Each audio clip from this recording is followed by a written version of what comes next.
On the morning of the fourth day, the barn door opened from the inside. The two men on watch had been told, very plainly, that this could not happen. The bar dropped from the outside. The gap under the door was too narrow for a hand, and the thing shut in that dark with her had not let a living soul near it in 6 years. Yet the door swung wide on the cold gold light, and she walked out, upright, coat whole, a healed scrape on one palm the only mark the dark had left. Behind her came the animal. No rope, no lead, no hand on its neck, just following, because it had chosen to. 3 days ago, they had dragged her through that door to break her. Something else walked out, and the two men could not, for the life of them, explain what they were seeing. On the morning of the fourth day, the door to the barn opened from the inside. The two men posted at the entrance had been told, very plainly, that this was not something that could happen. The door only opened from the outside. The bolt was a heavy drop bar, set into a bracket above the frame, placed there by someone who had thought carefully about the question of whether a large animal could work it loose. The prisoner had been given nothing when they put her in. No tools, no key, no latch within reach. There was no mechanism by which that door opened from the inside. And yet, the door opened from the inside. And then Marlowe walked out. She was upright. Her coat was whole. Her face was calm in a way that did not look like performance, because it wasn't. There was a thin scrape across her left palm, the kind a person picks up in the first dark hour of a strange place, before the hands learn the walls. It had closed clean days ago. She was not limping. She was not shaking. She was the same woman they had dragged through that door 3 mornings before, except that something in the way she held herself had settled, gone quieter, gone surer, like a person who had gone into a hard place and come out having decided something about it. And behind her came the horse. Ashfall stood the size of a small building. His coat was the blue-gray of river stone under a winter sky, dark at the shoulder, smoke at the flank, and his eyes were pale, pale as the first light before the sun clears the ridge. This was an animal that had not willingly come near a living person in 6 years. An animal the whole place had learned to move around rather than through. He did not come when he was called. He did not leave that barn for anyone. He had, to put the matter simply, decided a long time ago that the world on the far side of his door was not worth the trouble of walking into. And he walked out of it now, 2 lengths behind her. Not because she pulled him. There was no rope, no lead, no hand on his neck. She was simply walking, and the animal was simply following. The way one thing follows another when the following is entirely its own idea and needs no further reason than that. The two men looked at the horse. They looked at Marlowe. They looked at each other, and then back at the horse, and then back at each other again, because they were reasonable men, and they had already run through the sensible explanations in their heads, and found every last one of them too small to hold what they were seeing. Marlowe looked at neither of them. She looked down the long center aisle of the barn, toward the light at the far end, and she spoke in an even voice, the voice of someone who has had 3 days to arrange her words, and no reason left to rush them. I'd like to speak to whoever's holding the charge against me. The morning air moved through the doorway. It smelled of cut hay and cold iron and the warm animal dark behind her. The correction they're missing was filed 11 months ago, she said. It's on record. I can show the whole line of it, start to finish, if that's of any use to anyone." She paused, and something almost human crossed the tired calm of her face. "I've also been in there 3 days," she said. "I would like some water."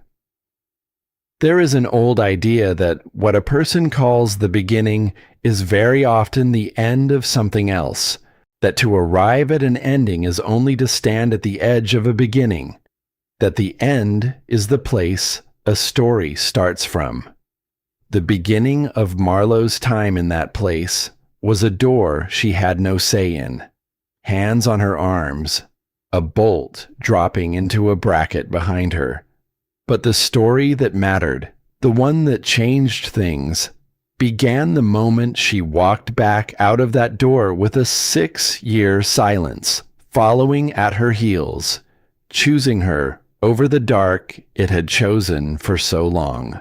What comes next is the account of what happened in the space between.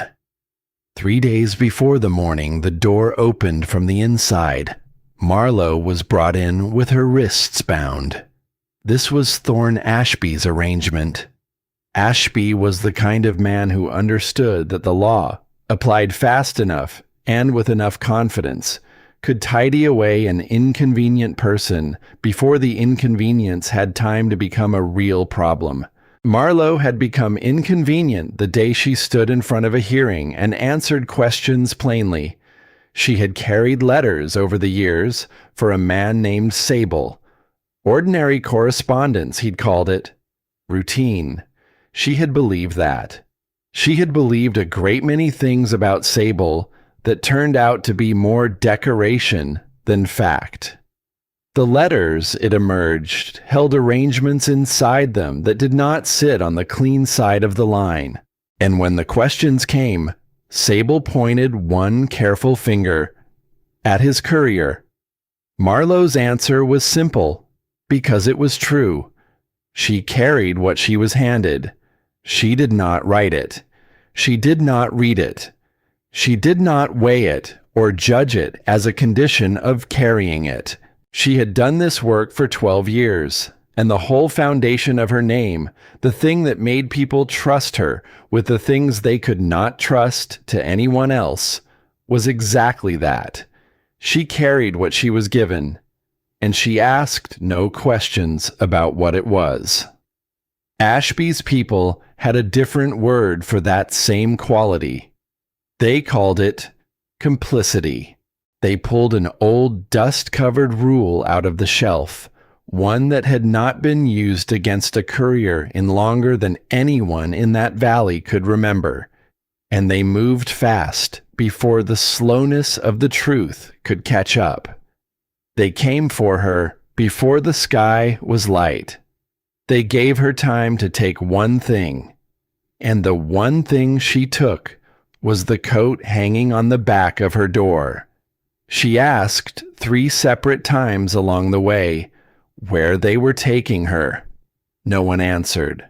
And when at last they turned in at the long gate, and the tall shape of the barn rose against the paling sky, she asked the man who came out to receive her, the one holding the paper he plainly wished he were not holding.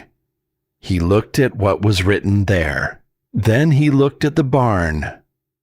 "The stallion's stall," he said, quiet, like a man reading a sentence he had not chosen. "By order, for a charge of this kind."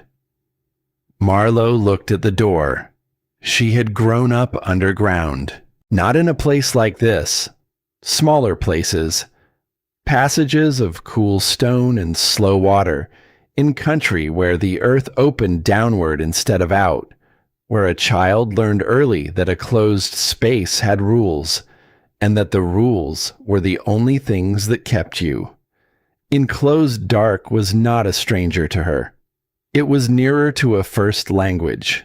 So as they walked her toward that heavy door, she did not let the fear rise. She reached instead for the older, steadier thing underneath it, and she held it.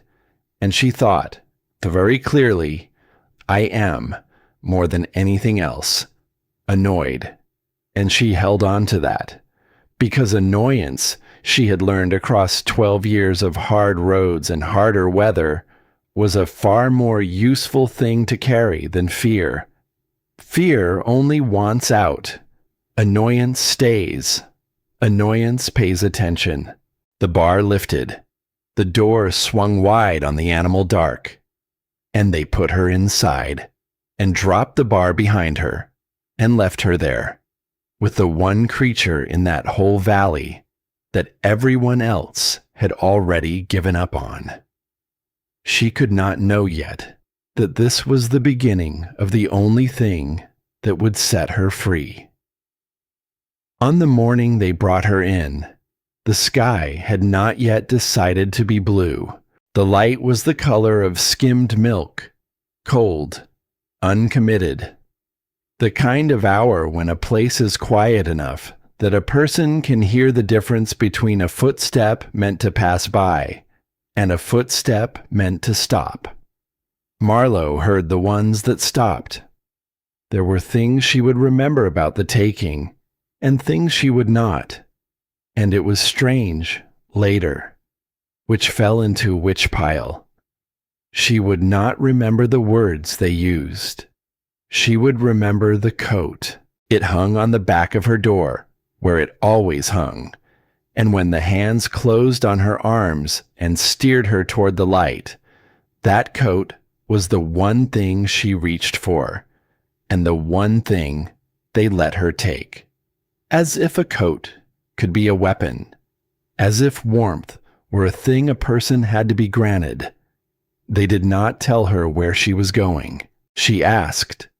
3 times she asked, in a voice she kept deliberately level, because a level voice was the last thing that still belonged to her, and she was not going to hand it over. 3 times, nothing. Just the sway of the road under her, and the pale country going by, and the growing understanding, cold and clean as the morning, that whatever this was, it had been arranged by someone who did not intend for her to have a say in it. The thing they were charging her with had a shape, and the shape was almost clever. For 12 years, Marlowe had carried what she was handed. That was the work. That was the whole of the work. You took the sealed thing, and you moved it across hard country, through weather and worse, and you delivered it into the one hand it was meant for, and you did not open it, and you did not read it, and you did not ask. The not asking was not laziness. The not asking was the craft. A person trusts a courier with the thing they cannot trust to anyone else precisely because the courier does not look. Her blindness was the service. Her silence was the seal. 12 years she had built her name on it. And a man named Sable had taken that name, that careful, spotless, hard-earned name, and used it as a place to hide. The letters she had carried for him, the ordinary ones, the routine ones, held things folded inside them that did not belong in the daylight.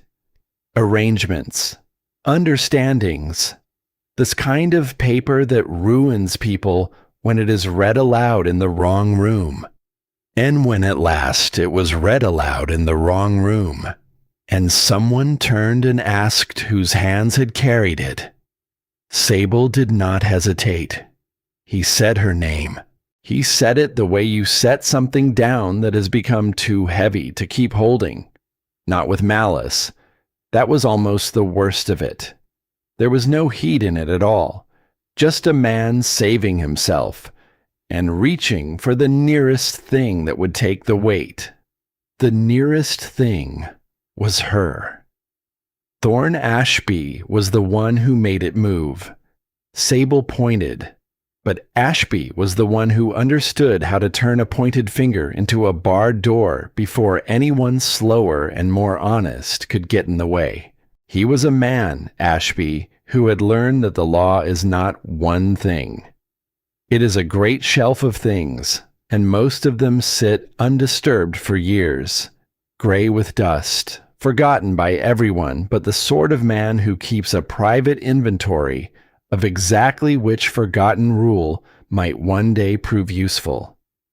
There was one such rule about couriers, an old one, worn soft at the edges from disuse. It held that a person who carried a thing bore the weight of the thing, whether or not they knew what they carried.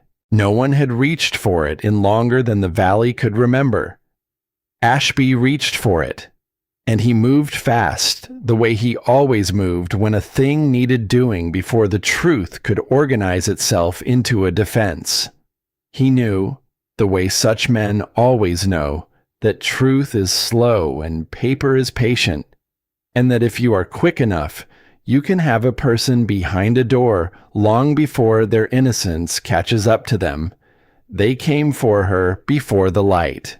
And the reason for the barn, the reason for that door in particular, was not written on any page. It was simpler than a page. It was a message.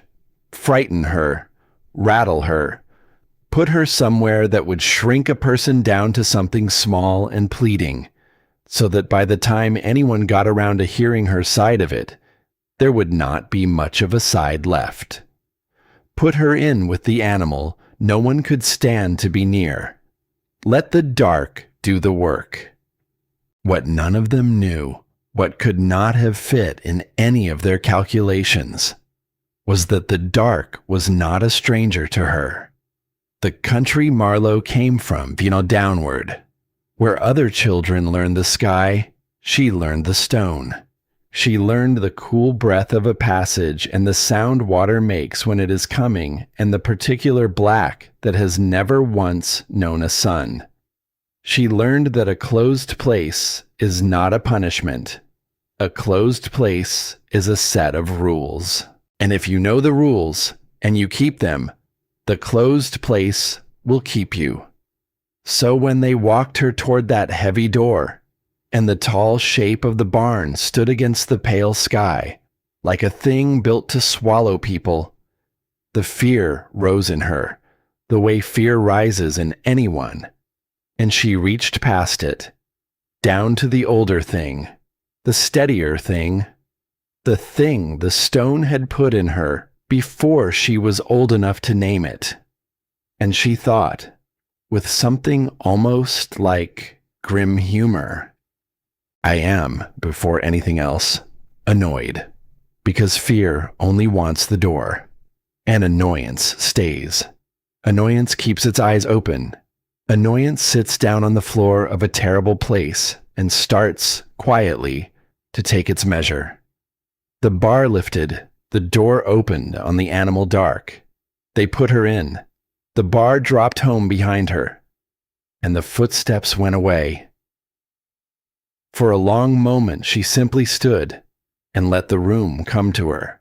The smell first, always the smell, in the dark, before anything else, warm hide, old straw gone soft and sweet with age, dust, and under it that colder thing, stone kept out of the sun, the smell of a large living creature that had, somewhere along the years, simply stopped tending itself. Then the shape. Ashfall lay against the far boards, folded down, enormous even so. A darker weight in the dark, and his eyes, when the thin light found them, were pale as the first gray before dawn. They were open, and they were on her. She did not look at him too long. That was the stone country talking, and the hill roads after it. A long stare is a pressure. A frightened thing feels the weight of a human gaze the way skin feels heat, and it braces against it. So she looked at the floor, the walls, the seam of light beneath the far door, the middle distance, and she let him watch her without ever quite watching him back. She catalogued the room in the order that things were useful: packed earth underfoot, old straw, plank walls set into stone, cool air, and the air was moving, just faintly. A slow draft crossing the space, coming from somewhere she could not yet see, which meant a gap, a seam between wood and stone, a place where the sealed room was not, in fact, entirely sealed.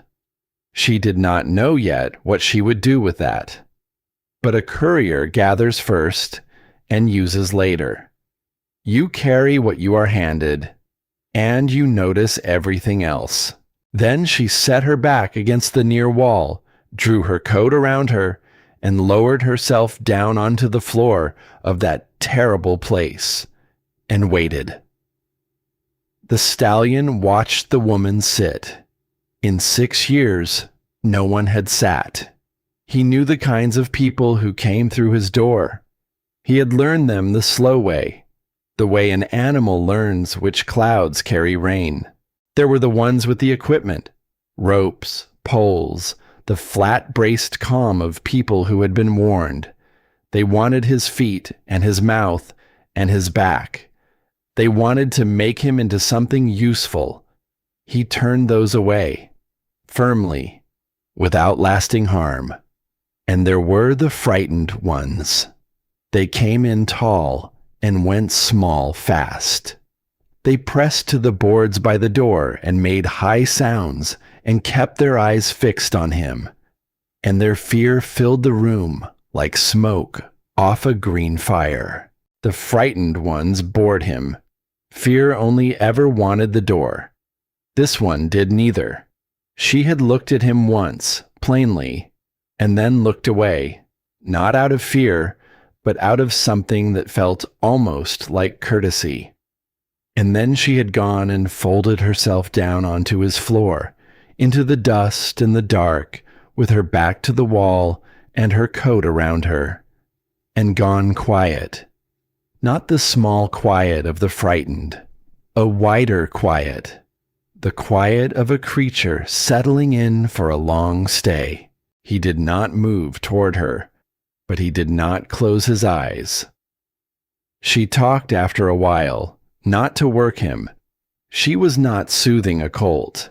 She had simply become, across 12 years of empty roads, a person who spoke her small observations aloud when there was no one else to hear them and nothing else to be done.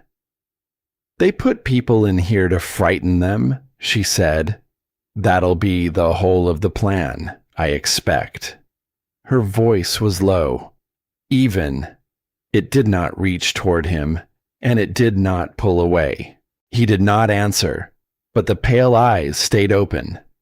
"Grew up underground," she went on after a bit. "Not like this. Smaller places. And we kept a light going, most times." She looked at the seam of gray beneath the far door. "But I know the general shape of a room like this." In the far corner, something shifted. The tip of his tail, lifting, settling. She caught it. She filed it away, next to the draft and the gap and the untouched feed she could just make out along the boards, the pile pushed aside, gone stale, a story in itself. And she kept talking, low, slow, about nothing that carried any weight, the way her mother had once taught her to talk to spooked animals on the black roads at night, when a horse startled at a shape in the dark and the only thing that would bring it down was a human voice, with no fear anywhere in it, saying ordinary, weightless things until the ordinary won. And somewhere in that first long day, in the middle of nothing, with the light crawling slow across the floor, the stallion made a sound, low, deep in the chest, not a warning, nothing like a warning, more like the sound a very great body makes when it lets go, at last, of a breath it has been holding so long it had forgotten it was holding it. Marlowe went still, not the frozen still of fear, the soft, careful still of a woman who has just been handed something fragile in the dark and does not want to let it fall. She did not turn to him. She did not reach. She only let that long, low breath settle into the room between them. And then, quietly, almost to herself, she nodded, once, as if it were an answer, as if something inside that sound had spoken in a language she had known her whole life and never expected to hear in a place like this. Behind the boards, in the dark, the pale eyes held on her, and for the first time in 6 years, the animal was not alone inside his own silence. Neither, for the first time in a long time, was she. The second day came in gray. Marlowe knew it was day only by the seam of light beneath the far door. It had gone from the color of ash to the color of pale bone, and then, slowly, to something with a little warmth buried in it.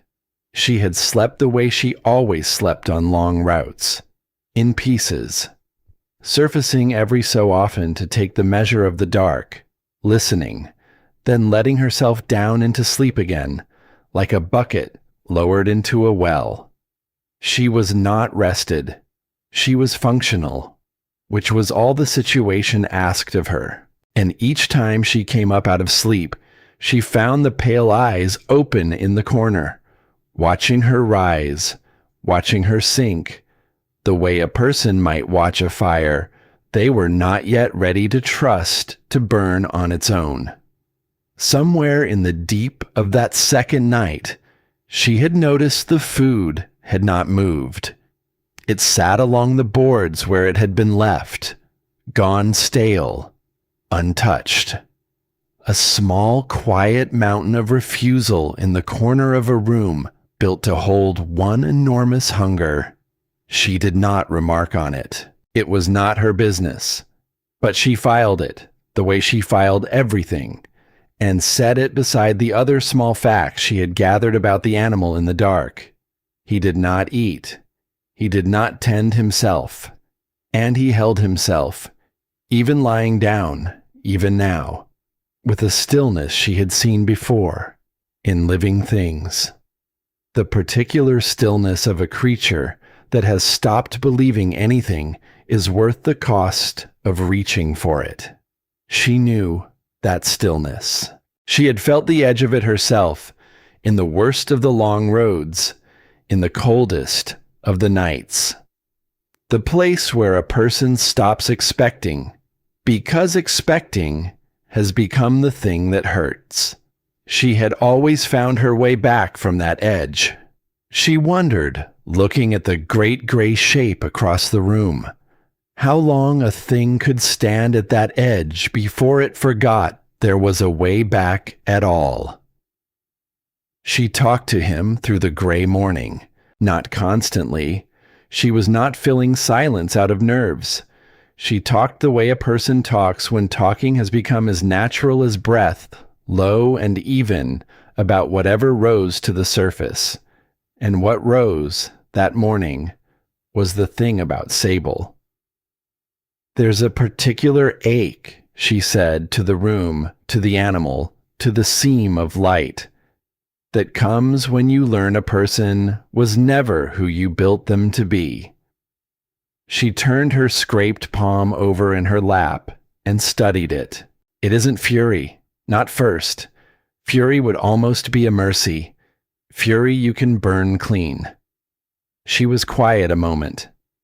"It's more like you spent years standing on a floor, and you trusted that floor. You put your whole weight down on it, the way you set your weight on a thing you've decided is solid and done thinking about." Her voice did not shake. There was no tremor under it, just the slow, careful laying down of a true thing in a dark place. And then one day you look, and the floor was made of something else the whole time. Not what you thought.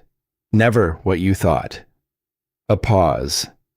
And the strange part, the part that sits with you, is that you weren't wrong to stand on it.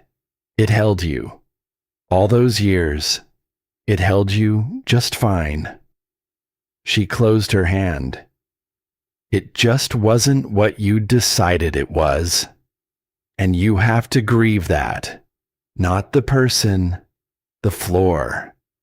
The thing you thought you were standing on. Across the room, the stallion's head had lifted. Not far, a few inches off the straw. But it had lifted, and it had turned, very slightly, toward the low run of her voice. He did not understand the words. Words were not a thing he had ever needed.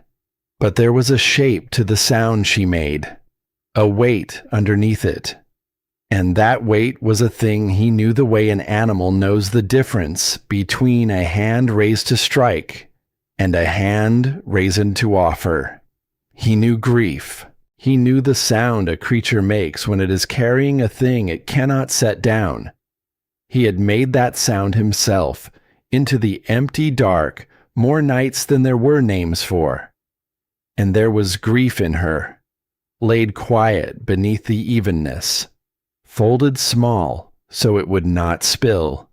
He heard it, and something in him that had been shut for a very long time turned, slow and stiff, the way a door turns on a hinge gone dry, toward the sound of another creature carrying the same weight he carried.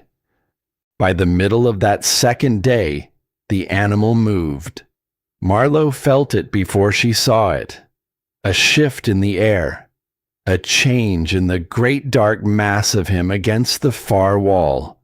She turned her head, slow, careful, and watched. He was rising.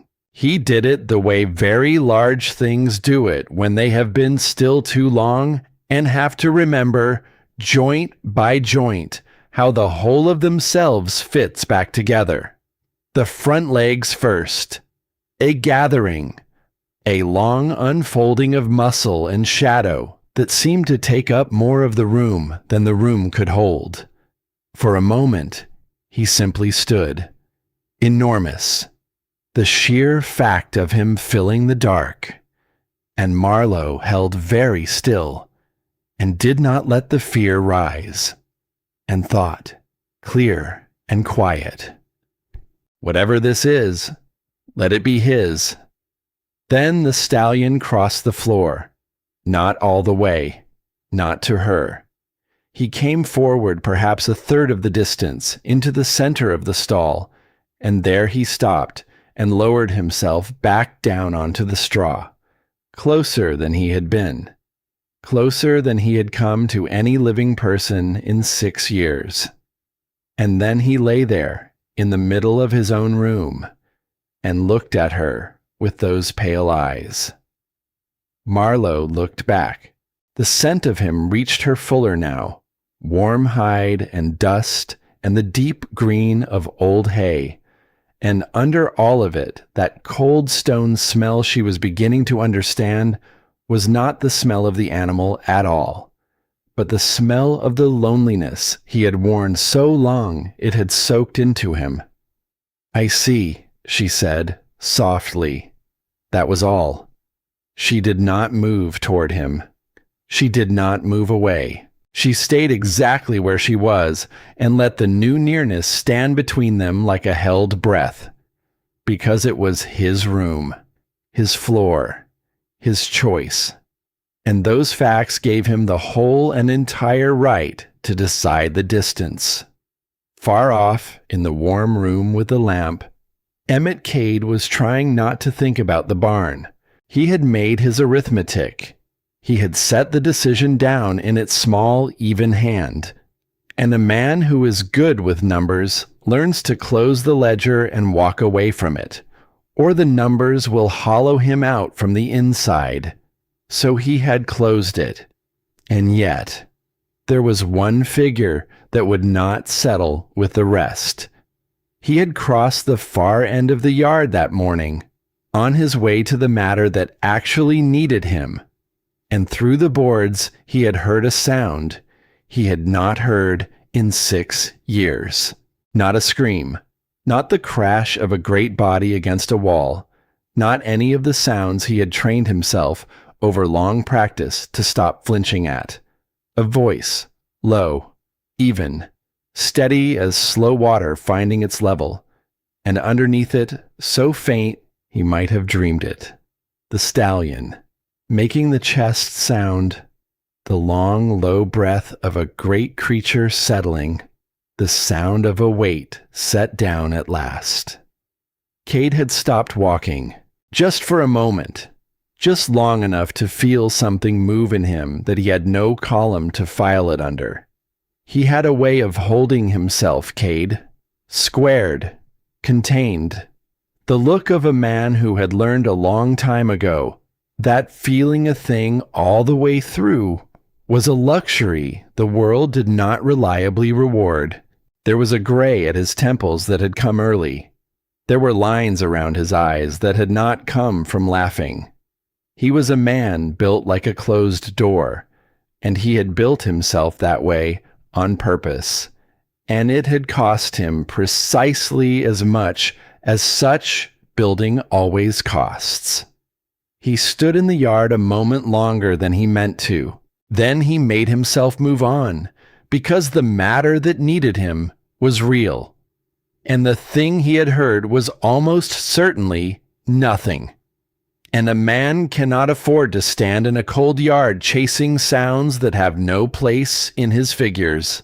But it stayed with him all that gray day, the way a splinter stays, small and quiet and impossible to fully leave alone. The threat arrived in the afternoon. It did not come as violence. It rarely does, from men like the one behind it. It came as a stranger, opening the far door just wide enough to throw a hard wedge of light across the floor, and speaking into the room without ever stepping into it. He gave no name. He did not need to. She could hear the other man underneath his voice. She could hear Ashby in the careful, reasonable cruelty of the offer. "There's an easy way through this," the stranger said. Marlowe did not get up. She sat where she was, in the dust, her back to the wall, and looked at the shape of him against the light with the same plain, level attention she gave to everything that came through a door. "You put your name to a paper," he went on. "Says you knew what you carried. Says you understood the whole of it. You do that, and this gets simpler. For everyone." She said nothing. "You don't," he said, and here the voice went softer, which was somehow worse. "And there's talk of moving you. Somewhere farther out. Somewhere the hearing goes ahead, without you in the room to answer it." The words dropped into the dark and lay there. A hearing that would proceed without her. A truth she carried, filed and dated and clean, that would never reach the one room where it could do any good, because she would be too far away for it to matter. She understood exactly what she was being handed: sign the false thing, or be carried off past the reach of the true one. This is where a frightened person breaks. This is the whole purpose the barred door was built to serve: fear and dark and solitude. And then, at just the right moment, a hand held out, with an easy lie resting in the palm of it, and a person worn thin enough to take the lie, simply to make the dark stop. It usually worked. It had worked on people harder than her, in rooms kinder than this one.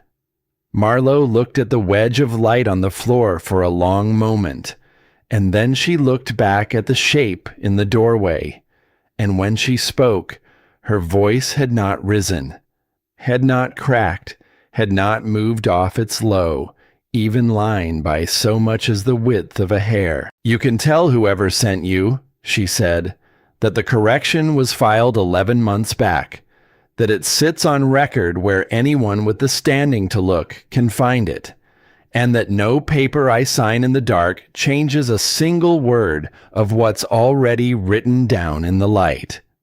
A silence. "Move me if it suits you," she said. "The record doesn't travel with me. It stays where it is, and it says what it says, whether or not I'm in the room to say it too." The stranger in the doorway had no answer ready for that. He had come expecting a small, pleading thing.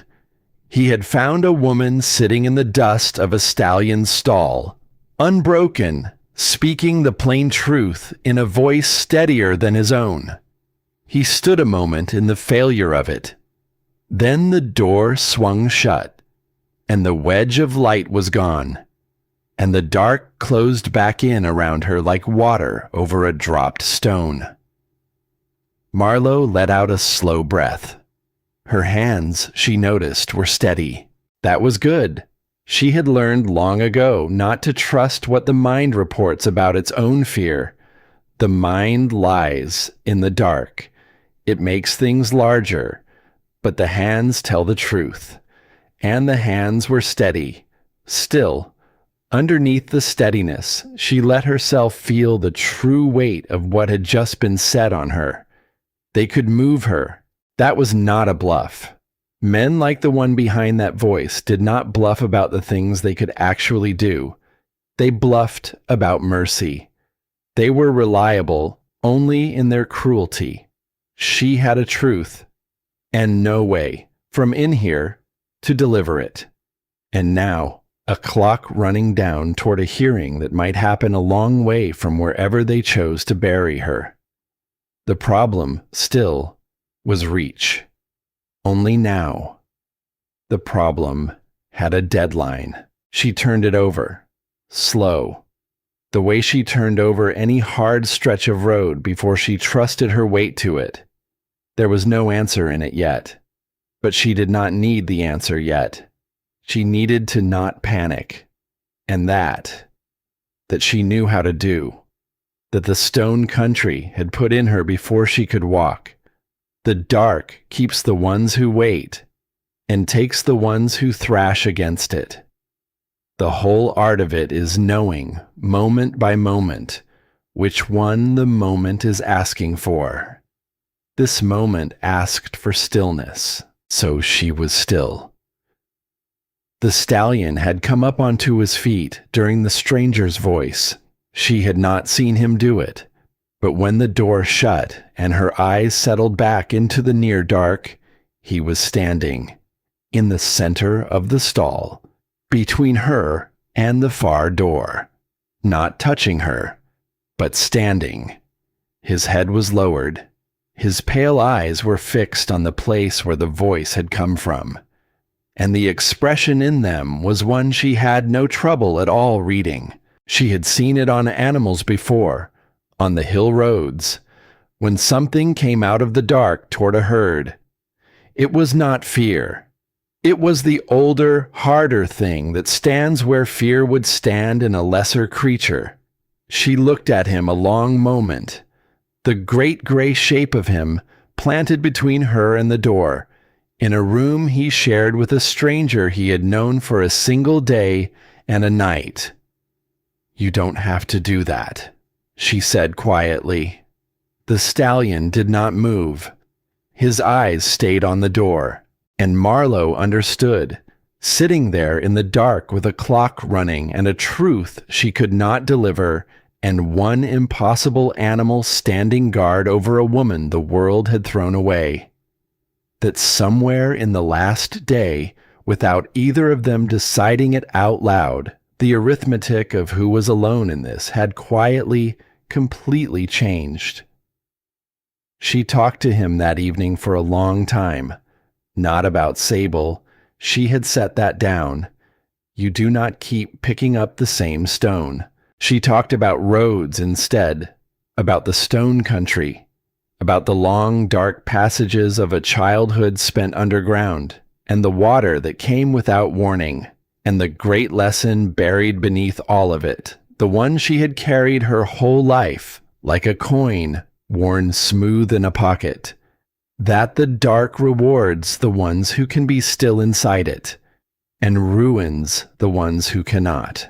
and that surviving it is nothing more and nothing less than knowing in each separate breath which one the moment is asking of you. The stallion listened.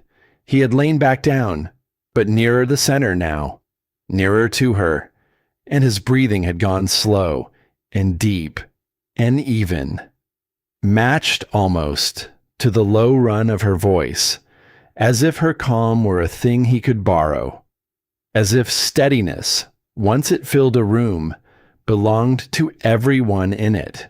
And when at last she let the talking fall away, and the room went quiet, and the seam of light beneath the door faded down toward dark, the two of them sat together in it, a woman they had thrown into the dark to break her, and an animal the whole world had already, long ago, given up on. And for that one quiet hour, in a room built for breaking, neither one of them was carrying it alone. The third day did not announce itself. There was only the slow lightening beneath the far door, the bone gray creeping in under the wood, and that particular cold that comes in the last hour before dawn, when the world goes stillest and a body sinks lowest, and the things a person has held off all night come close and press their faces to the glass. Marlowe woke into that hour and found the stallion had moved again in the dark. He was close now, not the third of the room he had crossed the day before. Closer than that. He had come forward twice more in the night, in small, quiet increments she had half-tracked in her sleep, surfacing each time to find him nearer, then sinking back into the shallow rest of the long road. Each move made without ceremony, no warning, no sound, just the great gray weight of him relocating in the dark with the slow deliberateness of a creature that has decided a thing and is simply, unhurriedly, carrying it out. He lay only a few paces from her now, close enough that the warmth came off him and reached her across the straw, close enough that the scent of him had become the whole air of the room. Warm hide, dust, old hay gone soft and sweet, and under it, fainter now than it had been, that cold stone smell of the loneliness he wore. Fainter. She noticed that, the way she noticed everything. 2 days ago, the loneliness had been the loudest thing in the room. This morning, it had gone quiet, as if something in him had set a little of it down. She did not move toward him when she woke. She lay still a while, letting the cold hour pass through her, letting her eyes rest on the pale seam of light. And she let the animal be near, because the nearness was his. And a thing freely offered is ruined the instant a hand reaches out to grab it. She had learned that on the roads. The wild things came to a still hand, never to a reaching one. So she kept her hand still, and after a while, in the gray, she began to talk. Low, even, the way she had talked to him for 3 days. But this morning, the talk went somewhere it had not gone before. "There's no knowing what happened to you," she said quietly into the dark. "Whatever it was, it isn't mine to know." The stallion's head lifted from the straw. But something did. That much a person can see. She said it plain. No pity in it. Pity is a pressure, same as a reaching hand, and she would not lay it on him. The room says it. The food you won't touch says it. The way you held yourself against that far wall the first night. The way a big animal holds itself when it's decided nothing out there is worth the cost of reaching for anymore. She turned her head, slow, and looked at him full on. For the first time in 3 days, she let herself look at him full on. "That's a great deal of information," she said, "and none of it is nothing." The pale eyes held on her face. "There's no asking you to show it," she said. "A person wouldn't know what to do with it if you did. It's only this. There's a before, and there's a now. And the now is a different creature than the before was." Her voice went softer than the light. "Something that mattered is sitting on the far side of that line. No knowing what. Just that the line is there. That's all a person can see. That there's a line and a weight on the other side of it." The stallion made the chest sound, the long, low letting go. But there was something different in it this morning. Something riding underneath the release, a lower note, an older one. And Marlowe understood, hearing it, that she was listening to the sound of a grief that had never once, in all its long years, been witnessed. 6 years.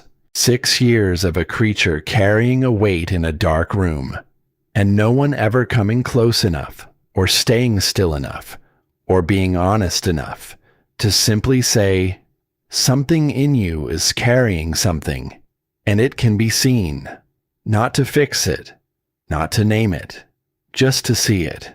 She sat with that a while, and then she said the thing she had come across 3 days to understand.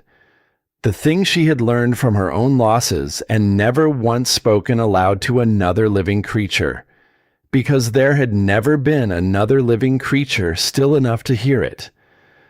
"There's a particular grief," she said, "in losing a thing you couldn't have stopped." The stallion's ears turned toward the sound. "It's a different animal than other grief, because you were there. You saw the whole of it. You know exactly what the moment looked like. You know what got decided, or didn't get decided, or couldn't be decided fast enough to matter. A breath. And that knowing doesn't shrink. That's the part nobody warns you about. Other pain wears thin. This kind doesn't. It stays the same size, in the same place, and it does not move." She looked at the pale eyes in the dark. "You build your whole life out around the edges of it. You learn its shape. You walk around it in the dark without once bumping into it. But it never gets smaller. It just learns to live in you. And you learn to live around it. And after a while, you almost can't tell anymore where you end and the grief begins." The stallion lowered his head, slowly, until it came to rest on the straw, in the small space between them, nearer than any part of him had come to any person in 6 years. Something was happening in the room. Marlowe felt it the way a body feels the air change before weather. A thing being decided. A thing moving toward a place it had never been. She held very still. "My name is Marlowe," she said, simply, with no explanation attached to it, because the animal had been alone in this room for 6 years, and she had been in it 3 days, and it came to her all at once that it was time something in this dark was given a name. The stallion breathed out, a long, slow exhale that moved the whole air of the chamber. It stirred the straw. It brushed warm across her face. It carried all of him with it, hide and dust and hay, and the last of the cold fading underneath. And then he moved his head forward and down until it came to rest on the stone floor, in the space between them, close enough to touch. His pale eyes stayed open, fixed on her face, watching to see what a human being would do with a thing that had not been offered to anyone in longer than either of them cared to count. She did not grab it. That was the whole of it. That was everything. She did not seize the moment. She did not lunge at it or make it into more than it was. She had spent a lifetime learning that an offered thing has to be received the way it comes, open-handed, or it turns to nothing in the closing of the fist. So she stayed still. And then, slowly, she let her hand move, not fast, not toward his face. She turned her palm up, the scraped one, and rested it open on the straw between them, near his lowered head. Close enough that he could reach it, if he chose. Far enough that the choosing stayed entirely his. And she waited. The way she had waited 3 days. The way she had waited her whole life, for the wild things to come to the still hand. The stallion's nostrils moved, testing the air off her open palm, the salt of her, the long road on her. Whatever it is a creature reads off a human hand in the dark, and then, so light she almost did not feel it come. He lowered the soft velvet of his muzzle to her open hand and let it rest there, warm and trembling, faintly, the way a thing trembles when it has held itself apart so long that touch itself has become a foreign country, half remembered, no longer quite believed in, and Marlowe felt it go all the way through her. Not romance. This was something older and stranger and quieter than that. It was the moment a wild grief meets an honest stillness, and decides, against 6 years of its own hard evidence, to trust. She did not close her hand around him. She kept it open, kept it still. Let him rest his weight against her palm for exactly as long as he chose to, and not one breath longer than that. And in the dark, with the cold hour breaking slowly toward morning, a woman the world had thrown away, and an animal the world had given up on held still together, and touched, and did not let go, and did not hold on. They simply were, for one long moment, two creatures who had found in each other the single thing neither had been given in years, to be seen, and not reached for. She understood in a way that would not fit into words that something had been handed to her, not by her own doing. She had not earned it with any clever thing. She had not charmed it loose or coaxed it out or worked it free. She had only stayed in the room, talked honest, been plain about what she knew and did not know. The giving had come from him. He had decided, across 3 days and 2 nights, that this one was worth the crossing of a distance he had refused to cross for 6 years. And she did not know what she had done to deserve it. She thought, sitting there with the warm muzzle resting in her open palm, that perhaps she had done no single thing at all. Perhaps she had only failed to do the things that make a wounded creature pull away. She had not rushed him. She had not pitied him. She had not needed a single thing from him. She had just stayed and been true, and let him be the one who chose the distance between them, every inch of it, the whole way in. And maybe that was the secret no rope had ever found. Maybe that was the thing no briefed and equipped handler had understood in 6 years of poles and equipment and flat-braced calm. You cannot take a trust. You can only be still enough, long enough, honest enough, that a creature decides, all on its own, to put it in your hand. Outside, in the last of the dark, Emmett Cade could not sleep.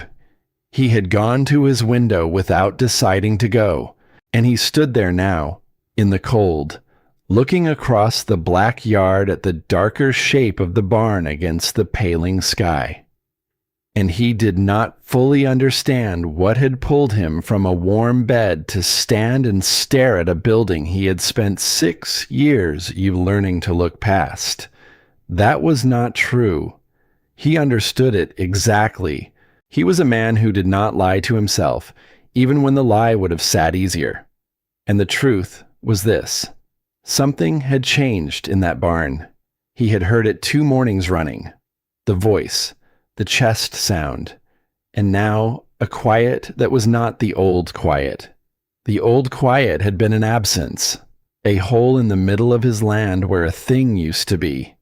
This new quiet had something in it. He stood at the glass, a closed door of a man, gray come early at the temples, lines around the eyes that had not come from laughing.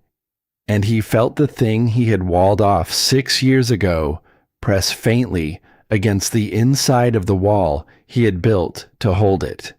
He had let that animal go into the dark. That was the truer telling of it. Not that he had put the creature there, that the creature had gone and Cade had let the door stay shut, because to open it would have meant standing in front of the thing they no longer named. The thing that had happened 6 years ago. The thing he had made the correct decision about and moved on from. Because moving on was what the moment had required, and he was very good at doing what the moment required. He had been good at it for 6 years. He was less good at it, standing at a cold window before dawn, listening to a silence that had somehow, impossibly, learned to hold too. Inside, the light was coming. The seam beneath the door had gone from bone to the first faint gold of true morning. Marlowe felt the stallion's muzzle lift at last from her open palm, slow, unhurried, not a pulling away, just a thing completed and set down gently, the way a person sets down something they mean to pick back up. He raised his great head and looked at her. And there was something in the pale eyes that had not been there 3 days ago, when a woman was dragged through a door into a room built to break her. Not the old flat refusal, something with a light in it, small, new, unsure of itself, but there. The way the first gold under the door was small and unsure. And there, Marlowe looked back at him, and let her still hand rest a moment longer on the straw where his muzzle had been, and felt the last of his warmth fade slowly out of her scraped palm. There, she said, soft. There, now. And the stallion breathed, slow and deep, in the growing gold. She turned her face toward the light under the door. The clock had not stopped. The deadline was still running. The truth she carried was still locked in here with her, useless, undelivered, filed clean in a place she could not reach. None of that had changed, and all of it had changed.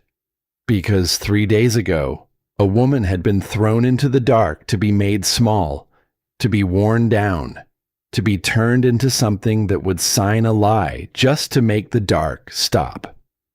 And instead of getting smaller, she had gotten quieter and truer and more sure of the one thing they had bet she would forget in the dark, that she knew who she was, that the work she did, the carrying, the not asking, was not a flaw to be bent into a crime.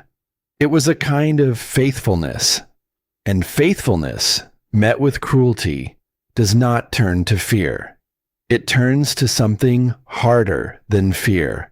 It turns to a woman sitting calm on the floor of a stallion stall, with the trust of an animal no one else could reach, warm and fading in her open hand, waiting for morning, not to be rescued, to settle the thing herself. The light came gold under the door, and somewhere out past it, unknowing, the man who had let this happen stood at a cold window and felt his own walls, for the first time in 6 years, begin very quietly to give. By the 3rd day, Marlowe had something she had not had since they threw her in. A way out. Not one she meant to use yet, but a way out.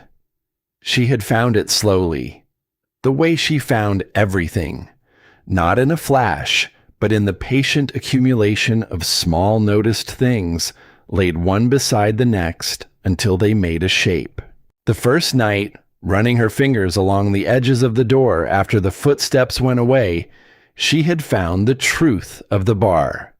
A heavy drop bar set into a bracket above the frame, on the outside. The gap beneath the door too narrow for a hand.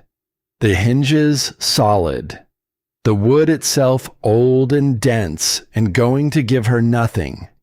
She had found no way to reach it. Not that first night. But she had also found the draft, the slow-moving air, the seam on the left side of the frame where the wood did not quite meet the stone, and the outside leaked faintly in. A gap, narrow, but a gap. And on the second day, in the dust near the far boards, she had found the second thing. A broken shard of hoof. A curved splinter the stallion had split off and cast away in some earlier season, lying forgotten in the straw near the boards. Thin, rigid, pale as old bone, about the length of her hand, and just stiff enough, she thought, turning it slow in the gray light, to reach through a narrow gap at an awkward angle and lift a bar it was never meant to lift. She had not touched it, not at first. Because it was his. Cast off, yes. Forgotten, yes. But a piece of him all the same. And she had learned in 3 days that nothing in this room got taken without the taking being offered first. So she had done the only thing she knew to do. She had sat down near it and waited and watched him, out of the sight of her attention, to see whether the nearness of her hand to a piece of him would make him pull away, or go tense, or rise. He had not. He had watched her watch it, and made no sign. And after a long while, with the same slow care she brought to everything, she had picked it up, and he had let her. That too, she understood now, had been a kind of giving. So by the third day, she had a way out. The gap. The shard. The angle she had worked out on the second day, lying in the dark, running the geometry of it over and over until she was sure. Reach through the seam. Find the bar. Lift. It would take some trying. Nothing worked the first time in the dark. But it would work. She was almost certain it would work. And that was the moment the thing she had not expected came and sat down in front of her. Because getting out was no longer simple. 3 days ago, getting out would have been the whole of it. The only question. The single clean line running from the dark to the light. 3 days ago, there had been nothing in this room but her, and a stranger of an animal in the far corner who wanted nothing to do with her. Now there was a warm muzzle that had rested, trembling, in her open palm. Now there was a creature who had crossed 6 years of distance to lay his head on the straw between them. Now there was a thing that had been built in the dark out of stillness and honesty and patience. A trust, freely given, the one thing that cannot be taken, only offered. And if she reached through that gap this morning and lifted that bar and walked out into the light, what happened to the thing that had been built? She sat with the shard in her hand and did not move. This was the dilemma, and it was hers, not the man's, out there in his warm room with his cold arithmetic. Not anyone's but hers. She could go. She had a truth to deliver and a clock running toward a hearing that might happen without her.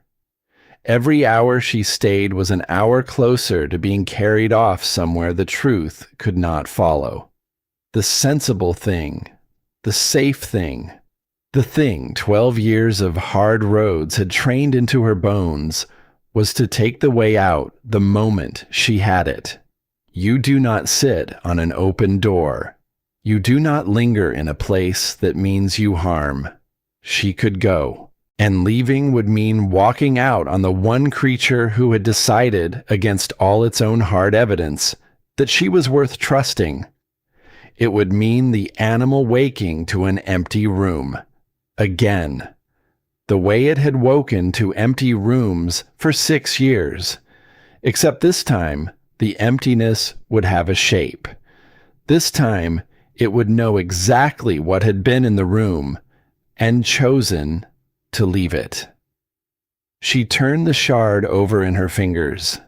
She thought about what that would teach him, that the still hand comes, and talks true, and lets you lay your head down. And then, the moment it can, it goes. That trust is a thing that gets you left. She would not teach him that. She knew it before she had finished thinking it, knew it the way she knew the difference between the moment for stillness and the moment for motion. Some things a person does not have to reason all the way to. Some things are simply already decided down under the reasoning, in the place where a person keeps the few things they will not do no matter what it costs. She would not walk out on him, not like that. Not the way everyone had walked out on him. Not in a way that would prove the 6 years right. But she would not simply stay either and let the clock run down and let them carry her off past the reach of the truth she was owed. There was a third way. There always was, if a person was patient enough to find it. The third way was this. She would not use the door to run. She would use it to walk. There was a difference. A running is a leaving. A person bolts through a door, takes the open moment, and is gone, and does not look back, because looking back slows you down. A walking is a choosing. A person opens the door in the full light of morning, not to flee into the dark, but to step out into the day on their own terms, upright, unhurried, with the truth in hand. And a person can walk slow enough that anything in the room that wished to come with them could. If the animal chose to follow, it would follow because it chose to, not because she pulled it, not because she took it, because she opened a door and stood in it, and let it decide, the same way she had let it decide every inch of distance for 3 days. She would not leave him behind, and she would not carry him out. She would simply open the way and let him choose. That settled the how. It did not settle the when, and the when mattered, because the when was tangled up with the clock. She thought it through the way she thought through a route. Too soon, and she had nothing ready. The angle untested. The bar unlifted.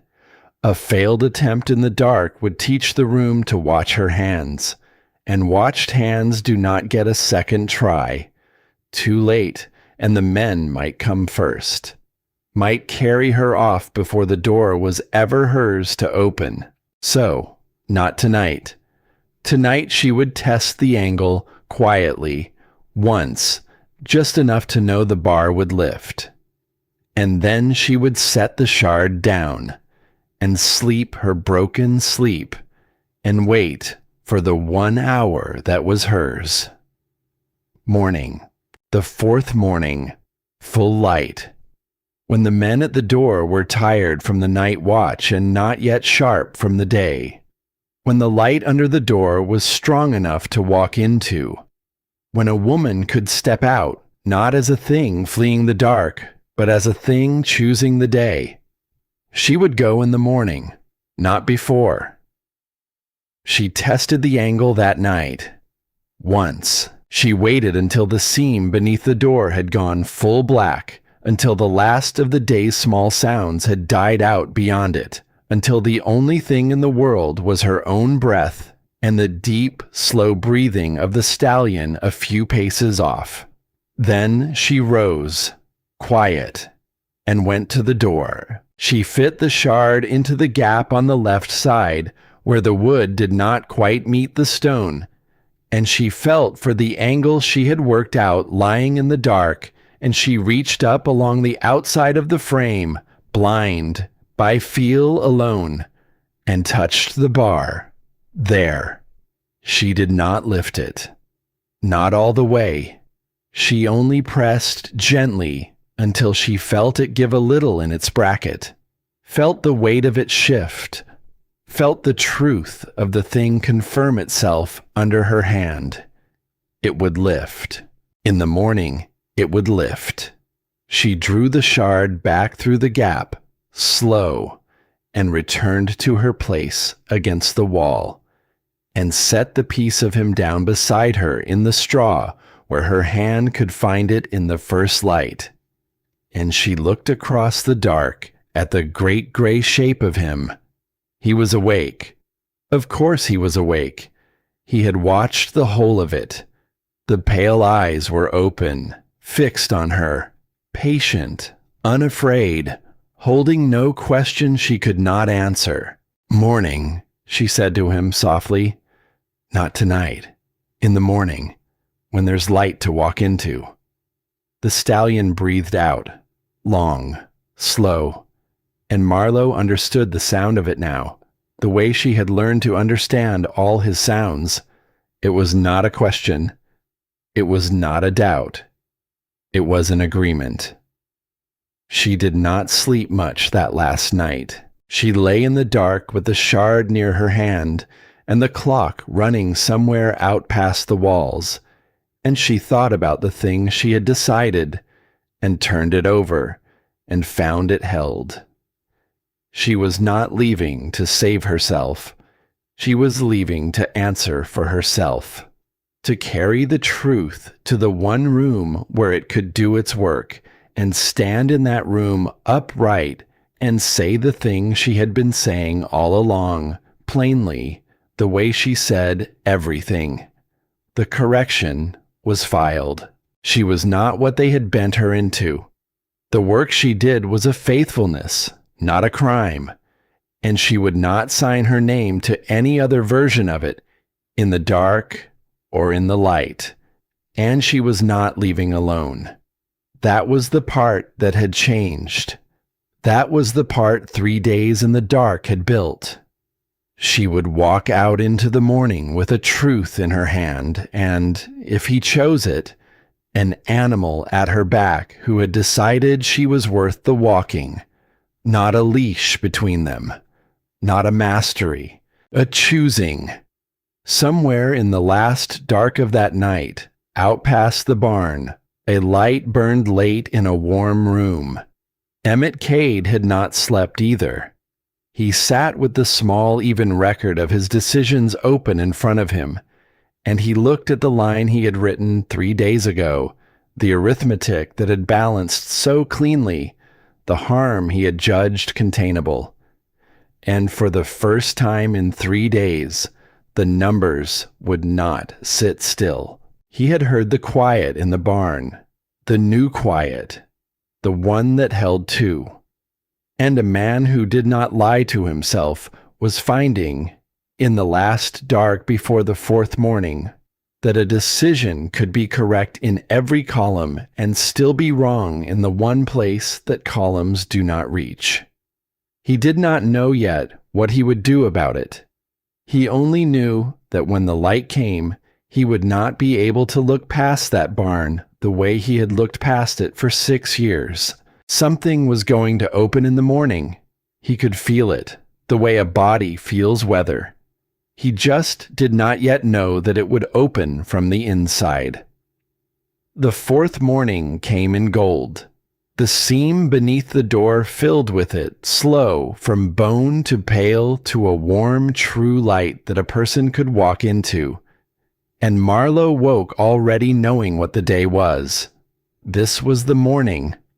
She did not rush it. That was the last lesson the Stone Country had put in her, and the deepest. When the moment to move finally comes, you do not lunge at it.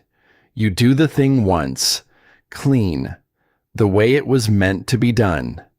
She sat up in the straw. She folded her coat first, carefully.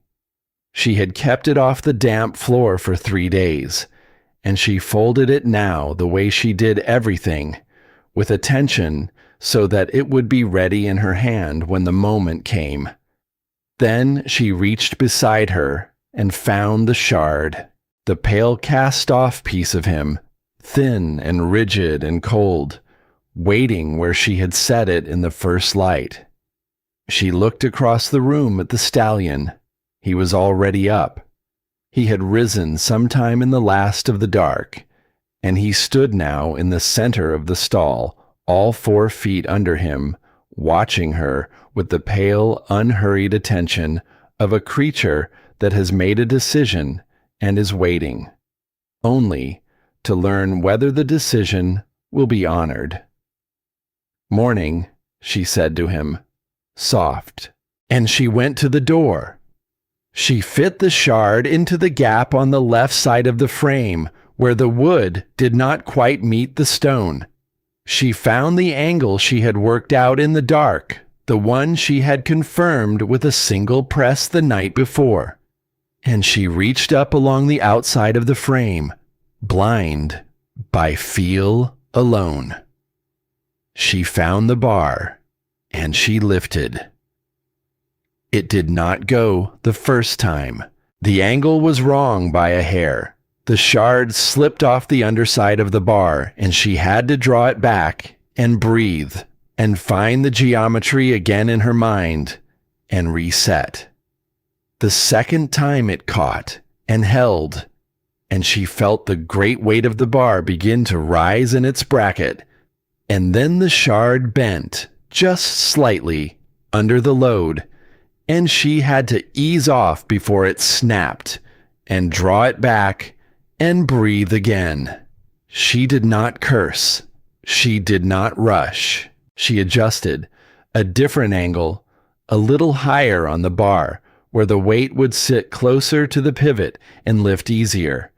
And the third time, the bar rose, clean, full. She felt it clear the bracket, felt the whole weight of it come up and over and settle onto the far lip of the frame, felt the door go loose in a way it had not been loose in 3 days.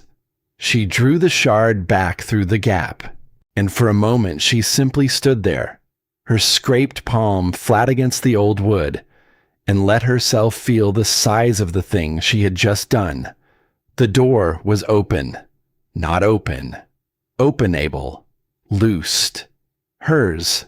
She had made a way out of a room built to have no way out, with patience and observation and a cast-off piece of the one creature everyone else had given up on. She looked back at the stallion. He had not moved, but every line of him was turned toward her now, ears forward, pale eyes fixed, the whole great mass of him gathered into a single quiet question. She picked up her folded coat. She did not reach for him. She did not call him. She did not do any of the things a person does when they mean to take an animal somewhere. She only put her hand flat on the door and pushed, and the door swung open on the morning. The light came in, full and gold and cold with the first of the day, and it fell across the packed earth and the old straw and the great gray shape of the stallion, and it fell across Marlowe, standing in the doorway with her coat over her arm and a piece of him in her hand. Beyond the threshold, the long center aisle of the barn ran toward the far light, and at the end of it, 2 men, the night watch.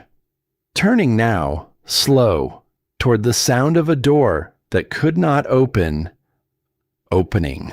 Marlowe did not look at them yet. She turned in the doorway and looked back into the dark she was leaving, and she held the door. She did not walk through it. She stood in it and held it wide and waited, the way she had waited 3 days for the wild thing to come to the still hand. She let it be his choice, every inch of it, the whole way out. His. For a long moment the stallion did not move. He stood in the center of the room that had held him for 6 years, the room he had refused to leave, the room he had made into the whole small shape of his world, because the world beyond it had taken from him a thing he could not get back, and he had decided in his grief that a world like that was not worth the walking into. He looked at the open door. He looked at the woman standing in it, the woman who had come into his dark and not rushed him, who had talked true and asked nothing, who had let him lay his head down and had not closed her hand, who was standing now in the one doorway he had spent 6 years refusing, not pulling him through it, just holding it open and waiting. And something in him, some long frozen thing, some door of his own that had been barred as surely as the one she had just lifted, opened. He came forward, slow, unhurried, the great gray weight of him crossing the last of the floor he had refused to cross, out of the dark, toward the light, toward her. And he walked through the open door, 2 lengths behind her, not because she pulled him. There was no rope, no lead, no hand on his neck. She was simply walking now, out into the gold morning. And the animal was simply following, the way one thing follows another when the following is entirely its own idea, and needs no further reason than that. The 2 men at the end of the aisle did not know what they were looking at. They had been told, very plainly, that the door only opened from the outside. They had been told the animal was not to be approached, not to be handled, not to be reached. They had spent a whole night's watch on the strength of those 2 certainties, and both certainties were walking toward them in the morning light, side by side. A woman they had thrown into the dark to break, upright, whole, unhurried, and behind her, the great gray stallion that no one had touched in 6 years, following her out of his own barred room like a thing that had chosen to. The men looked at the horse. They looked at the woman. They looked at each other, and then back at the horse, and then back at each other again, because they were reasonable men. And they had already run through every sensible explanation and found each one too small to hold what they were seeing. Marlowe looked at neither of them. She walked the length of the aisle at her own pace, the stallion 2 lengths behind, and when she reached the light at the end of it, she stepped out into the yard, and the morning opened around her, wide and cold and gold. And she stopped, and she said, in a voice that had not risen and had not shaken and had not moved off its low, even line in 4 days, "I'd like to speak to whoever's holding the charge against me." The word reached Emmett Cade fast. He came himself, not because it was the dignified thing or the expected thing, because some reports cannot be properly weighed from behind a desk, and a man who has been standing at cold windows in the dark for 3 nights running does not send another man to look at the thing he has been waiting for. He crossed the yard and stopped. The stallion was standing in the open, not in the barn, not against a wall, In the middle of the yard, in the gold morning light, the first time in 6 years, the animal had stood under an open sky by its own choosing. And it was standing near the woman. Cade looked at that for a long moment. The great gray shape of a grief he had walked past for 6 years, out in the light, calm, close to a stranger, its pale eyes tracking easy from the woman to him and back again with the unbothered attention of a creature entirely comfortable with where it was. Comfortable. He turned the word over, standing there. He had not seen that animal comfortable in 6 years. He had not, if he was honest, seen it anything but ruined, and now it stood in his yard in the morning light, like a thing that had decided, after all, that the world beyond its door might be worth the walking into, because of her. Marlowe was sitting when he reached her. She had lowered herself onto a low rail at the edge of the yard, unhurried, and someone had brought her water, and she held a cup of it in one hand and a small stack of papers in the other. Papers she must have asked for and been given, and she was going through them the way a person goes through an argument they have been building in the dark for 3 days. The scrape on her palm had closed clean. She looked, Cade thought, like a person who had been handed an unjust thing and had not wasted a single hour of it panicking, and had instead spent every hour arranging her answer, so that when the moment came to give it, it would be ready. She looked up when his shadow fell across the papers. She did not stand. She looked at him the way she seemed to look at everything, directly, with assessment rather than performance, taking his measure the way she had taken the measure of a dark room 3 days before. The correction was filed 11 months ago, she said. No preamble, no plea. The record they're leaning on is a superseded draft, an old version replaced, and the replacement is on file where anyone with standing can find it. It's all here. She held up the papers. There's a full timeline, if that's of use, start to finish, every date. Cade did not reach for the papers right away. He was looking at the stallion. The animal had lowered itself now to lie in the yard a few lengths from where the woman sat, lying down, in the open, near a person. 3 things Cade had not seen the creature do in 6 years, all of them happening at once, in the space of a single gold morning. "How did you open the door?" he said. It was not the most important thing he needed to say. It was only the thing most present in him. Marlowe considered him a moment. "The left side of the frame has a gap," she said. "The bar can be reached through it, with something thin and rigid, at the right angle." She paused. "You might want to see to that." "How long?" Cade said. "Did it take you to find the angle?" 3 mornings, she said. There was no hurry. And Cade found that he did not have an answer to that. He looked at the woman on the rail, calm, unbroken, holding out a truth she had carried through 3 days of dark. And he looked at the animal lying easy in the light beside her, the animal he had failed to reach for 6 years, reached in 3 days by a courier they had thrown into the dark to break.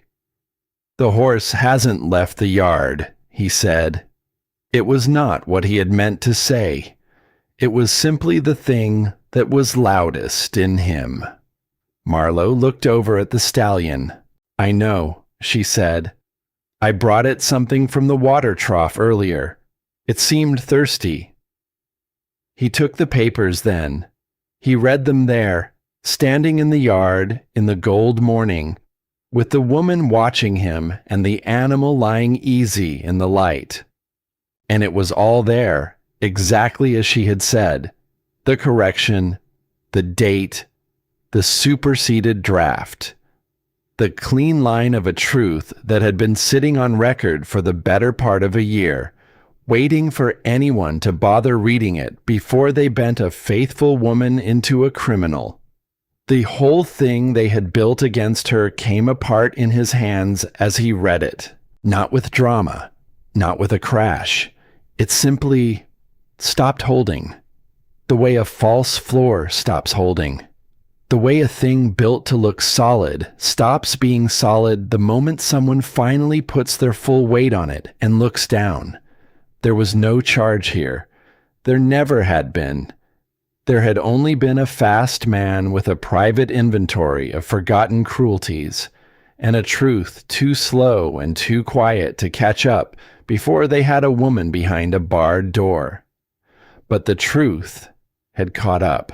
Because she had not panicked, because she had not signed the lie in the dark, because she had sat in a room built to break her, and instead of breaking, had spent 3 days arranging the exact and patient answer that was now coming apart the false thing in his hands.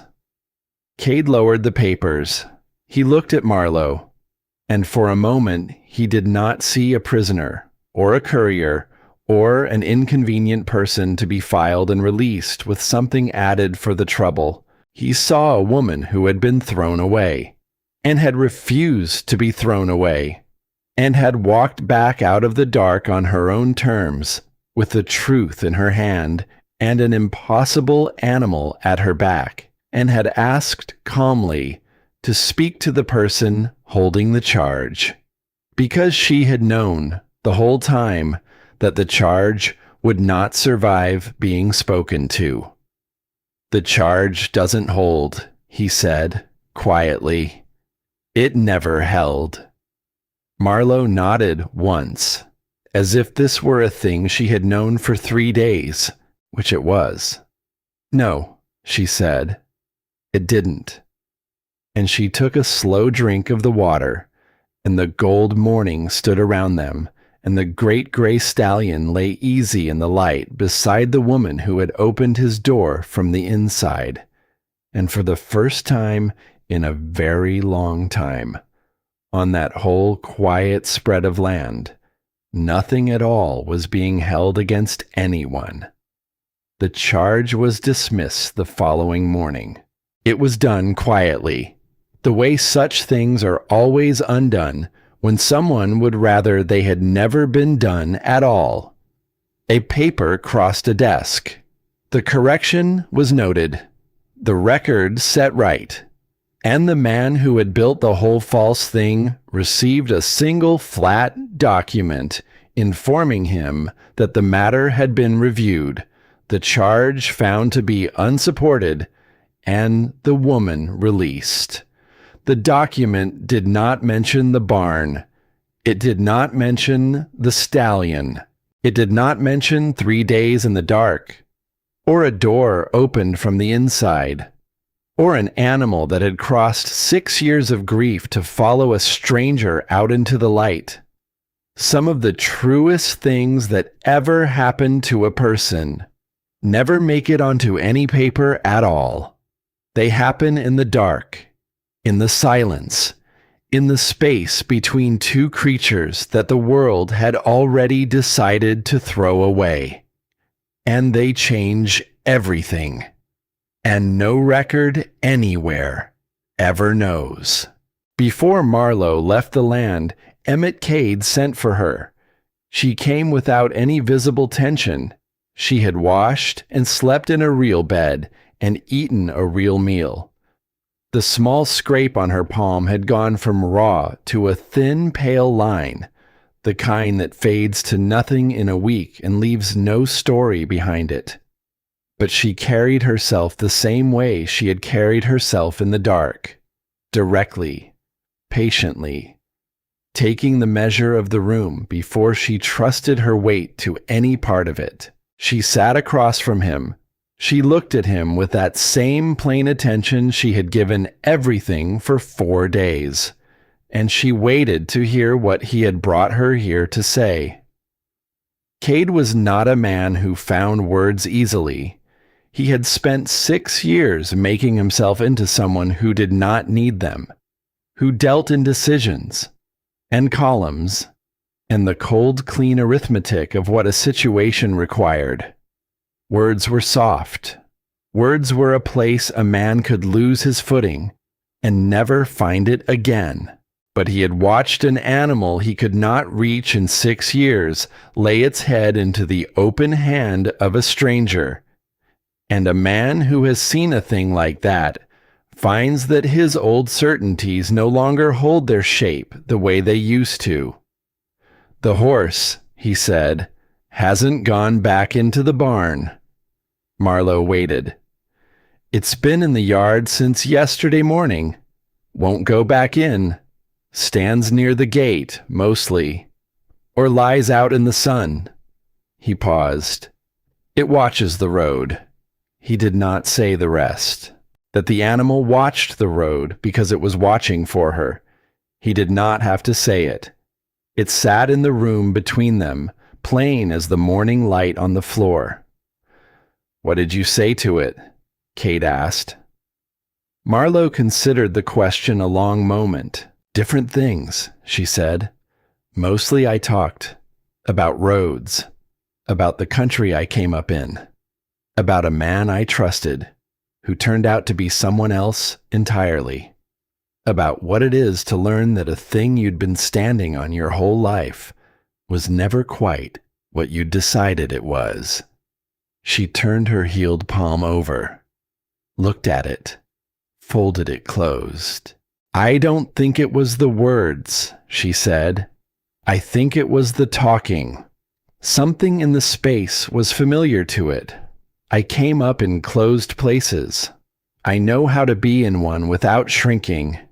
Maybe it could feel that there was someone in the room who wasn't afraid of the dark, who wasn't trying to fix anything, who wasn't going to reach for it before it was ready to be reached for." Cade was quiet a while. "I couldn't reach it," he said. 6 years. I could not reach it."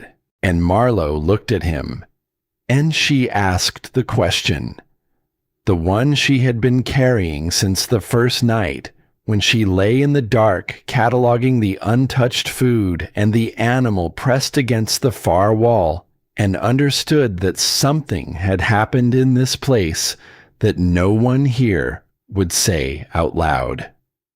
"What happened 6 years ago?" He answered her directly. He was not accustomed to being asked directly. Most people around him had learned not to. And he found, to his own surprise, that a direct question pulled a direct answer up out of him, whether he was ready to give it or not. "There was a flood," he said. "The kind that comes fast out of high country with no warning worth the name. The water came up in the night." He paused. "The mare was in low ground, her and the foal. By the time anyone knew, the water was already between us and them. And there was a choice about how many lives to send down into that black water, in the dark, for how small a chance." His voice did not change. That was the thing Marlowe noticed. He told it in the flat, even voice of a decision he had made 1,000 times, and won 1,000 times, in the private court where he had appointed himself the only judge. "I made the call," he said. "I judged the risk too high. I pulled our people back, and by morning the water had done what water does. The mare had gotten herself to high ground. The foal had not." He stopped. "It was the correct decision. I've run those numbers every way there is to run them. More lives down in that water for a chance that small was not a trade I could make. It was correct." A silence. "I made it correctly, and I moved on to the next thing that needed deciding, because that is what the situation required of me." Marlowe looked at him for a long moment. And when, she said, did you mourn the foal? The question sat down in the room between them. It did not accuse. There was no edge on it at all. She asked it the way she asked everything, plainly, as a thing she needed to know in order to understand the shape of what was in front of her. But it went into him the way a clean blade goes in, so sharp that the pain arrives a moment late. I made the correct decision, Cade said, quieter now. Yes, Marlowe said. I believe you did. She let that sit. I also think the animal out there in your yard does not care about the correct decision.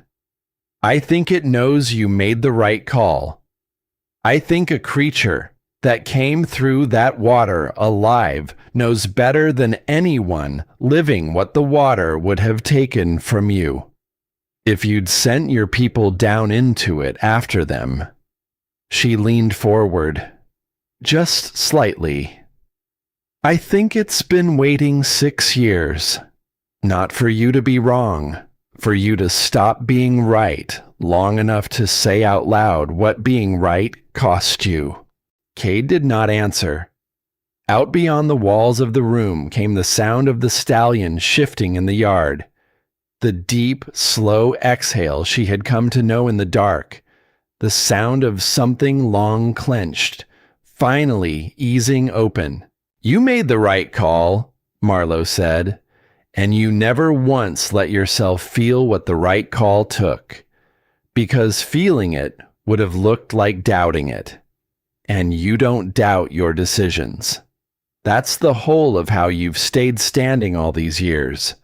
You made yourself into the man who makes the calls nobody else can stomach. And the price of being that man is that you're not allowed to grieve the calls afterward. So you don't. So you haven't. Not once. In 6 years. She did not say it cruelly. There was nothing hard in her voice. If anything, there was a gentleness in it. The same gentleness she had carried into the dark. The gentleness of a person who tells you the truth precisely because they mean you no harm at all. The horse mourned, she said.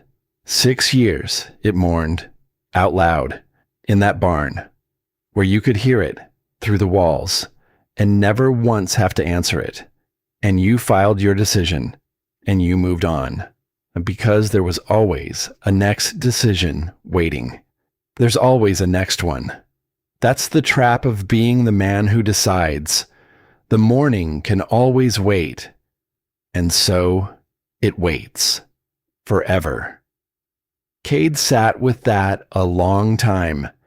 And when he finally spoke, it was not to answer her. There's a position, he said, for a courier liaison. Someone to manage the correspondence across the land. Someone trusted. Someone reliable. It sat empty a good while now. Marlowe considered him, and here is the thing that had changed in her, across 4 days in the dark. The thing that was the whole quiet heart of everything. The old Marlowe would have taken the position on whatever terms it came, would have been grateful for it, would have folded herself neatly around the shape of what was wanted. The way she had folded herself around a man named Sable's needs for 2 years, without once making him say aloud what he was really handing her to carry. The work had always been the same shape. Take the sealed thing, move it true, hand it over, and never once pry at the seam of it. And it had very nearly ended her. Not because the carrying was wrong. The carrying had never been wrong. But because she had let her silence be used. She had let her reliability be turned into a hiding place.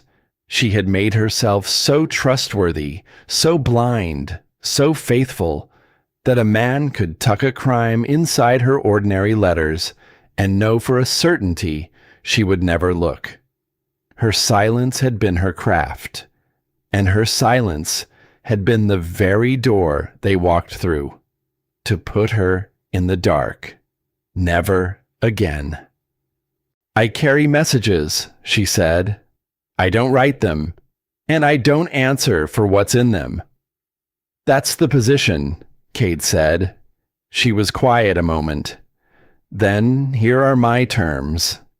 She said it plainly, without apology.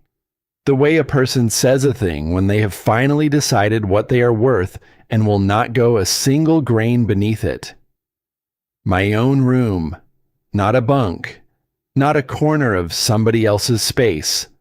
A door I can close and open myself whenever I choose. Access to the roots, all of them. I'll come and go as the work needs it, not as I'm granted permission by anyone. And if another man, like the one who put me in that barn, ever decides I'm useful to his purposes, I hear it from you, before anyone lays a hand on me. I will not be collected in the dark again. Not on this land. Not anywhere. Not ever. She looked at him levelly. Those are the terms. All three. Or I'll thank you kindly for the water, and I'll walk to the road. Cade looked at her, and something crossed his face that was almost, not quite, a smile. The first thing like a smile she had seen on him in 4 days. Because he understood, looking at her, that he was not being negotiated with by someone who needed the position. He was being met by someone who knew exactly what she was worth, and had walked out of a barred room in the dark with that knowledge settled inside her, permanent, like a stone worn smooth by long water. The woman they had thrown into the dark to make small had come out of it larger than she went in. Agreed, he said. All three. She nodded. Once. And then she did the thing that was the real reason she had let herself be sent for. The thing she could just as easily have walked away from. Out to the road. Never once looking back. She stayed. To finish what the dark had started. Go and sit with it tonight, she said. Not to explain yourself, not to justify the decision. It doesn't need your arithmetic. It was there. It knows those numbers better than you ever will. Cade said nothing. Just be near it, she said.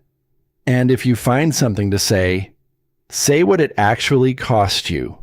Not the correct call, the cost. Say what you lost, in the plain words of what it was. Not a decision, a living thing you couldn't save, that you've carried in silence for 6 years, exactly the way it has carried the same thing in silence, out there, in your barn. She put her hand on the door. You've both been mourning the same loss, she said quietly, in the same silence, on opposite sides of one wall, for 6 years. She looked back at him. Maybe it's time the two of you did it in the same room. And she left. Cade sat at the table a long while after she was gone. The light moved slow across the floor. The ordinary sounds of the land went on around him. The sounds that had gone on, unbroken, for 6 years, while a man made his correct decisions, and an animal grieved out loud in a barn, and neither of them ever once said the true thing to the other. He thought about the water. He had not let himself think about the water, all the way through, in 6 years. He had thought about the decision. He had defended the decision in the private court of himself 1,000 times, and won every single time. Because the decision was defensible. The decision was correct. But he had never once let himself stand at the edge of that black water in his mind, in the dark, and look at what it took. The small shape of it. The thing he could not save.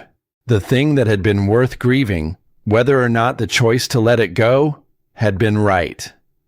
because those were two different things. He saw that now, sitting alone in the moving light, the rightness of a choice, and the weight of what the choice costs. A person could hold both. A person had to hold both, or the unheld one would sit in them, the same size, in the same place, forever, exactly as she had said it would, and they would build a whole life out around the edges of it, and walk around it in the dark without ever once bumping into it, and call the whole careful arrangement strength. He had called it strength for 6 years. It had been grief the whole time, just grief with the lights turned off. He stood at last. He walked to the door.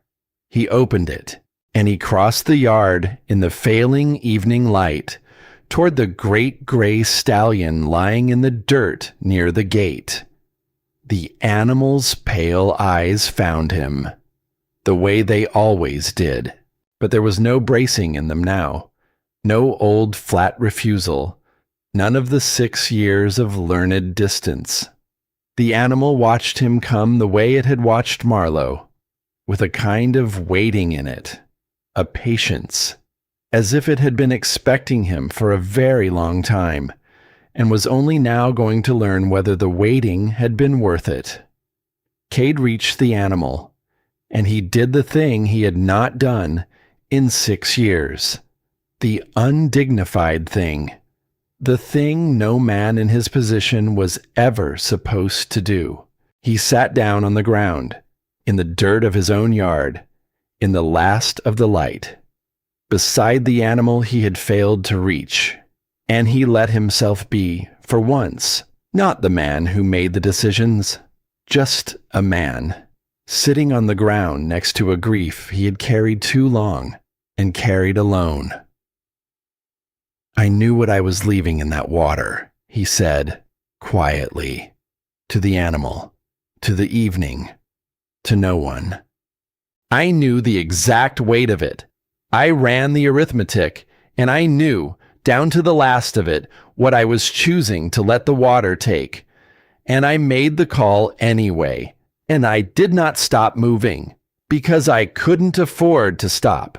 If I'd stopped even once, even for a single night, I don't think I'd have found the way to start again." He was quiet. The stallion did not move away. "I told myself the right call and the loss were the same thing," Cade said. "That if the call was right, then the loss didn't get to count. That morning, it would be the same as doubting it. And I don't doubt my calls. It's the whole of how I've stayed on my feet all these years." He looked at the animal. "But they were never the same thing. She's right. They were never the same thing at all. I could have been right, and still grieved you both. I could have held the call and the cost in the same 2 hands. I just never let myself pick the cost up, because I was afraid that if I ever did, I would never be able to set it back down." His voice broke at the last of it, just slightly. The first crack in 6 years of level. "I'm sorry," he said. "I'm sorry I had to make that call. And I'm sorry I never once said out loud what it took. From you. From me. From the both of us. It was right. And it cost everything. And I let you carry that alone in the dark for 6 years, because I could not stand to carry my own half of it in the light." The stallion lowered its enormous head, slowly, the way it had lowered its head to the straw between itself and Marlowe. 3 nights before, in the dark, it lowered its head until it came to rest, warm and heavy and trembling faintly, against the man sitting in the dirt of his own yard, and Cade reached up and put his hand on it, flat, steady, without asking permission, because after 6 years, The asking and the answering had both, at last, become beside the point. The animal did not pull away. The two of them stayed like that a long while, as the light went out of the sky. A man and an animal who had grieved the same loss, in the same silence, on opposite sides of one wall, for 6 years, finally, at last, grieving it in the same place, together. And something that had been frozen in that yard for 6 years began, very quietly, in the dark, to thaw.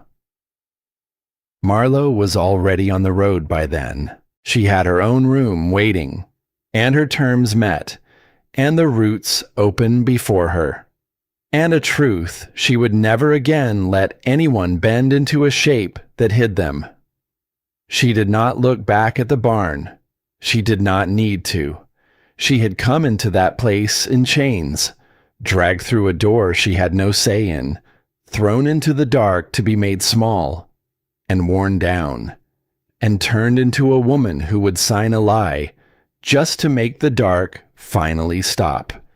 And she was leaving it upright, on her own terms, larger than she had gone in, her name cleared, her voice her own, and in her, settled and permanent, the quiet, certain knowledge of a thing she had very nearly let the world talk her out of believing, that the very qualities they had tried to use against her were the ones that had set her free. She walked, and she let herself understand it fully, for the first time, because she had spent a long time in the dark being ashamed of the thing that had put her there. She did the work true, and she never pried at the seam of what she carried. And when it went wrong, when a man tucked a crime inside her ordinary letters and let her deliver it blind, the whole world had a name ready for that quality of hers. They called it complicity. They had said her silence made her guilty, that a woman who did not look was a woman who was hiding from what she'd see, that her not asking was a kind of consent. And for 3 nights in that dark barn, some small cold part of her had almost believed it, had almost signed the paper, had almost agreed to be the thing they said she was. But she had not. And walking the pale road in the dusk, she understood, finally, why. Because the same quality they were calling complicity was the quality that had let her sit in a room built to break her without breaking.